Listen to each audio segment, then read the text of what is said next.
Après avoir créé le fichier comptable, il va être nécessaire de paramétrer ce fichier-là correctement. Alors, les paramétrages vont se faire essentiellement avec le menu structure, les options du menu structure. Nous allons démarrer par le paramétrage des codes journaux. Alors, lorsque nous ouvrons les codes journaux, nous constatons que la liste n'est pas vide. Alors, pourquoi ? Parce que nous avons, à l'étape de création, récupéré les éléments de base du fichier comptable. Nous pouvons donc retrouver les journaux les plus courants. Achat, vente, report à nouveau, OD. Et il est bien évidemment possible d'en créer d'autres en allant sur Nouveau. Donc, on va tester. Alors, là, nous sommes donc sur le mode assistant. Le logiciel me propose de créer un journal avec le mode assistant. Je vais annuler.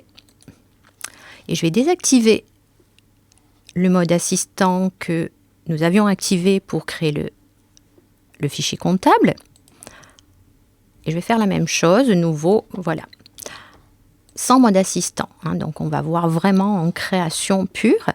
Alors, si l'on veut créer, alors admettons que l'on veuille créer un deuxième journal d'achat. Je vais pouvoir l'appeler voilà, achat 2.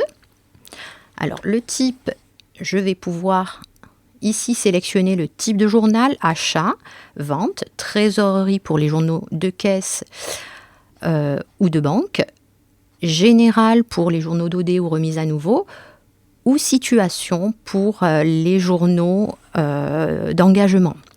Donc là, on va laisser achat et nous allons pouvoir mettre un intitulé. Je vais mettre achat 2. Voilà. Et je vais ensuite autoriser la saisie analytique pour pouvoir, par la suite, paramétrer le plan analytique. Par défaut, la saisie analytique n'est pas autorisée dans nos journaux. Et je fais OK pour valider la création. Voilà, mon journal apparaît ici. Alors, si je veux supprimer un journal, je me positionne dessus dans la liste et je fais supprimer. Alors, pour modifier un journal, idem, je sélectionne, je double-clique ou bien je fais ouvrir.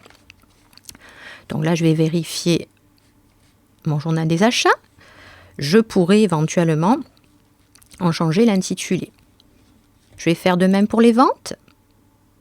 Je vérifie qu'autoriser la saisie analytique soit coché, c'est important. Les reports à nouveau. Opérations diverses. Et enfin, les journaux de trésorerie sur lesquels on va passer un petit peu plus de temps. Alors, nous allons modifier le journal de banque, le Banque Monnaie Locale 1. Alors, première étape, personnaliser le nom de mon journal. Je vais mettre le nom de la banque.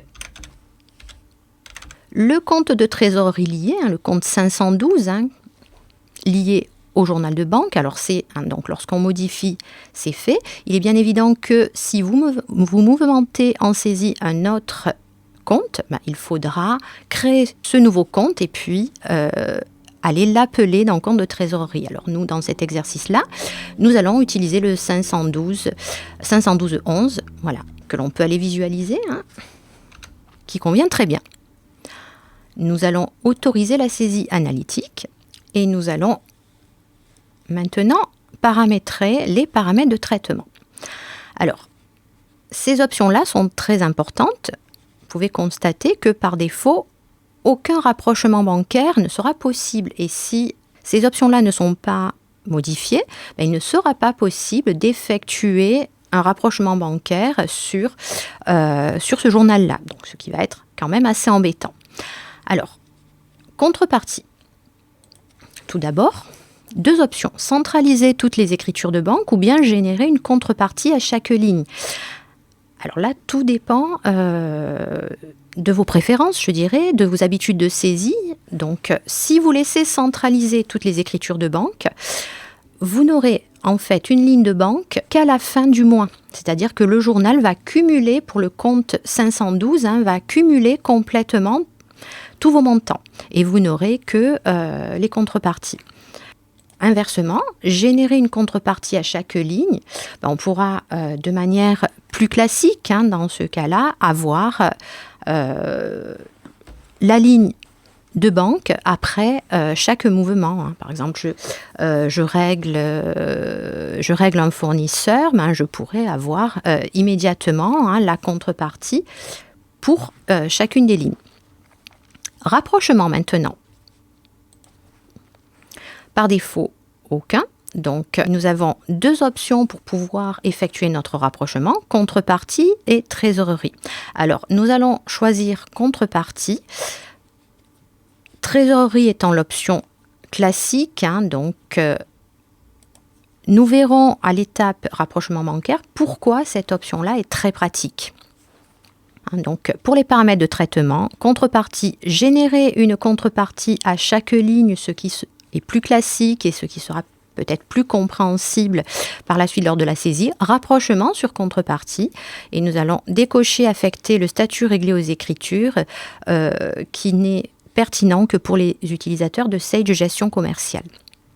Et on valide, on fait OK. Là, on peut constater les modifications sur notre banque. Nous allons modifier, paramétrer notre caisse. Alors, notre caisse, nous pouvons laisser caisse monnaie locale. Le compte de contrepartie, le 531, que nous allons laisser. Nous allons autoriser la saisie analytique. Les paramètres de traitement maintenant. Alors, plutôt que centraliser ce qui convient plutôt pour un gros volume d'écriture, nous allons générer une contrepartie à chaque ligne. Rapprochement, aucun.